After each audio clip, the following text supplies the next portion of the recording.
So with survivorship benefit, it does benefit the surviving spouse if the deceased spouse waits as long as possible. So sometimes you might see, a lower earning spouse actually claim on their record, maybe early. That depends on people's life expectancy and just what they have fears of or what they want to do, or it could mean they need the cash flow, and maybe they think one spouse is going to live longer than the other spouse, but then they might have the higher earning spouse delay until 70, because the longer they delay, the higher the survivorship benefit. Welcome to the Healthy and Wealthy Retirement, where your certified retirement counselor, Mark Struthers, takes a holistic approach to retirement, going beyond finances and embracing holistic well-being.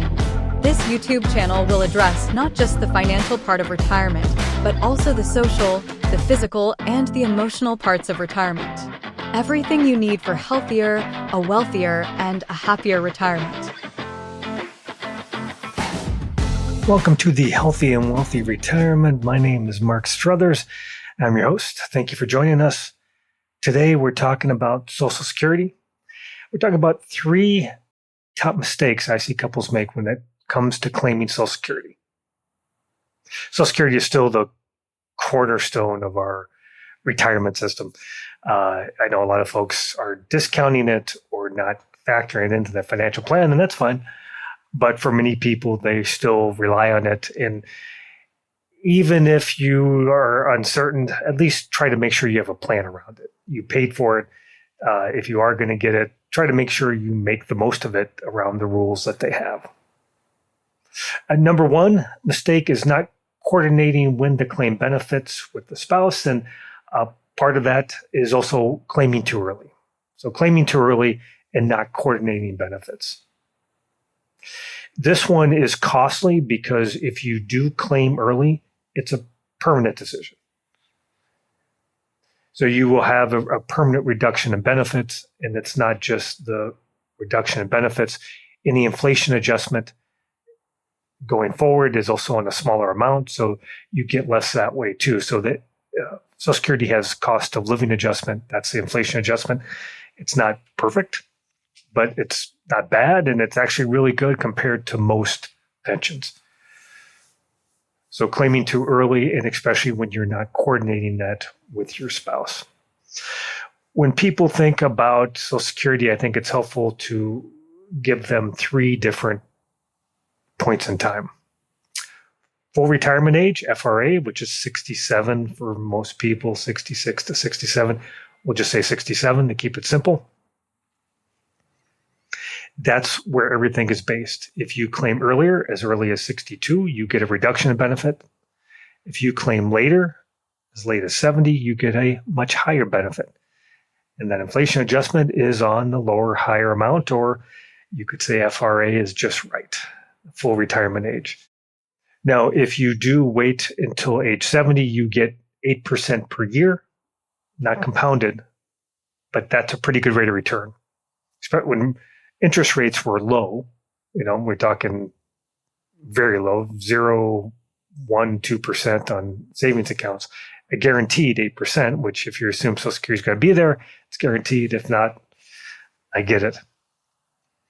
So, and also knowing that it doesn't have to be at 62 or at 67 or at 70. If you claim at 63, you get more than if you claim at 62. 64 more than 62. You claim at 67, you get more than 66, and so on. So it's prorated based on when you claim. I think it's also helpful to know there's break-even points or crossover points.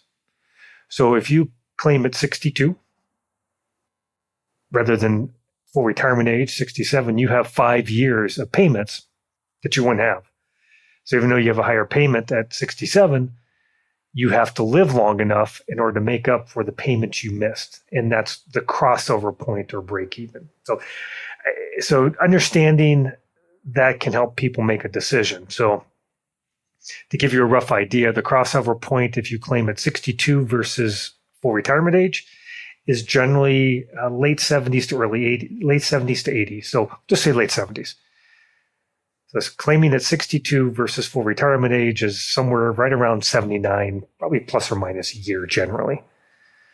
If you claim at full retirement age versus 70, you have to live into your early 80s in order for that to pay off. So those 3 years, you have to live long enough in order to get those back.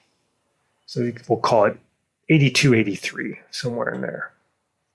Now, there's some folks, when they see that, they say, you know what? I realize that I'm taking on more longevity risk because Social Security is that guaranteed income. Again, I know there's solvency questions, but I don't want to miss out. And quite often it actually happens a lot with people in the healthcare industry where they see folks who often scrimp and save and they delay Social Security just to have them not enjoy it when they are healthy enough. And that perspective is valuable. You can't dismiss it because you want to make sure you're enjoying your healthier years, which are usually the 60s and 70s. But just so you're aware that if you do live to 90 or 100, that you are taking on that risk. And that's where financial planning is so valuable, because you can model those things in and says, if this goes really well, this might happen. If it doesn't, this might happen. So you have that knowledge as you're moving forward to time, because that often affects not just major decisions like Social Security, but even some micro decisions. Do I have a part-time job? Do I keep working? How much do I spend?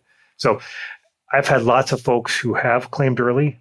Now, often it's in coordination with a spouse for reasons we'll talk about in a second. But understanding the way the payment works as far as claiming at 62 versus 67 versus 70 or in between, and understanding those break-even points can help you make a better decision. Number 2 mistake is underestimating the impact of working while receiving benefit. So if you claim benefits before your full retirement age and continue to work, a portion of your benefits might be temporarily withheld within certain limits. One, comes as a surprise for people, so they're not ready for it. Now, when they do reach full retirement age, their benefit will increase. You'll get your money back, but you could see where in the short term this interrupts your cash flow, and it's a lot tougher to get a handle on making sure you're getting paid what you're due. And again, so we discussed more and more working with the Social Security Department has become challenging. If you do have things out of the ordinary or mistakes happen, it's tougher to get them corrected. So just make sure you're aware that if you claim before full retirement age, you have a reduction of benefits, get it back. And don't forget there's tax issues too. More and more your Social Security will become taxable the more you make, up to 85%.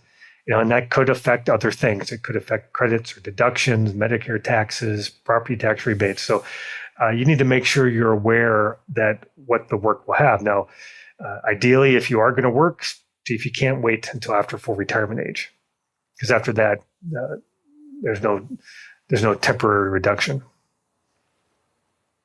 Number 3, failing to understand spousal and survivorship benefits. So this kind of relates to our number 1. Often, if you have some folks who say, I want to claim early, and sometimes it's not really out of need.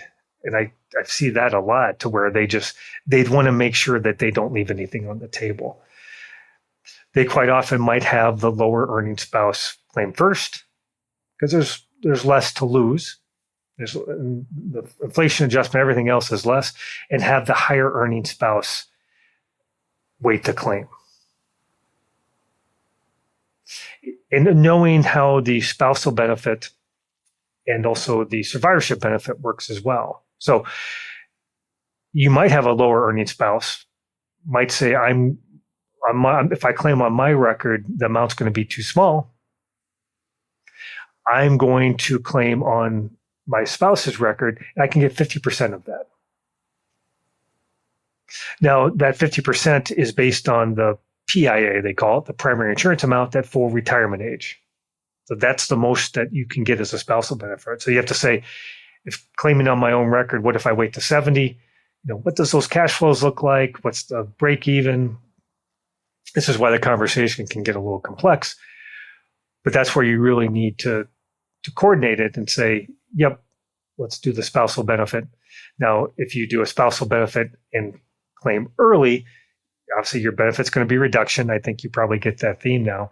Also, 10 years ago, I think it was 2015, 16, somewhere in there, it changed. You could file and suspend on your own record and do a spousal benefit. And there was ways of getting a lot more money out of the system. You can't do that anymore. So one, in order for you to claim on a spousal benefit, your spouse will have to have claimed. And obviously, if they claim too early, they get a reduction in benefits. And also, you're viewed as being claimed on either your own record or their record, whichever one is higher. But keep in mind, there's no advantage to waiting from full retirement age to 70 to do a spousal claim. So it maxes out at the lower income spouse, we'll call them, at their full retirement age. So at that point, you might as well claim because there's no advantage to waiting. As long as your spouse claims. One thing I do see too is that sometimes folks will push off because they're afraid of longevity risk or just want the higher amount, hope they live long enough, that they both will try to wait to 70. Well, that works if you're both claiming on your own record. But if one spouse is claiming a spousal benefit, they have to wait until their higher earning spouse, we'll call them, claims at 70. But as long as if they're at a past full retirement age, it doesn't pay for them to wait any longer. They're better off claiming because they're already at or past full retirement age. The other big issue as well is survivorship benefits. So with survivorship benefit, it does benefit the surviving spouse if the deceased spouse waits as long as possible. So sometimes you might see a lower earning spouse actually claim on their record, maybe early. That depends on people's life expectancy and just what they have fears of or what they want to do, or it could mean they need the cash flow. And maybe they think one spouse is going to live longer than the other spouse, but then they might have the higher earning spouse delay until 70 because the longer they delay, the higher the survivorship benefit. So I'll say that again. The longer the deceased spouse waits to claim, the higher the survivorship benefit. So if the deceased spouse waits to 70 to claim, that leaves more money for the survivor. Now the survivor doesn't do any good. Now if the survivor claims before they're full for retirement age, they would get a discount. It's discounted. So it doesn't pay for, but after full retirement age, there's no advantage to waiting. So sometimes you'll see the higher earning spouse wait to age 70, and then the surviving spouse claim at their full retirement age. Now, this is where planning is helpful. Sometimes you're just caught in a spot, especially if someone passes early. But this is where if you kind of plan these things out, if you have the assets or the pension or the investments, whatever, and the spending plan so that you can wait, it can be helpful. Despite all the kind of drama around the cuts at Social Security Administration and solvency, Social Security is a great asset. It still is a great benefit. It's probably going to be there for a lot of people. And even if you're concerned it's not, you paid for it, take some time to plan and think about your claiming strategy as it relates to your life expectancy, as it relates to your investments and assets and pensions and cash flow, and then try to make an informed decision. Financial plans about making better informed decisions. And if you do that with Social Security, you're probably going to have a healthier, a wealthier, and a happier retirement. Don't forget to hit subscribe. Thanks for tuning in. If you enjoyed this episode, make sure to hit subscribe, leave a review, and share with your friends. Share the love. Make sure they have a healthier, a wealthier, and a happier retirement as well. Also, don't forget to subscribe to our newsletter for free resources and check out our website and social media pages for exclusive content and updates. See you next time.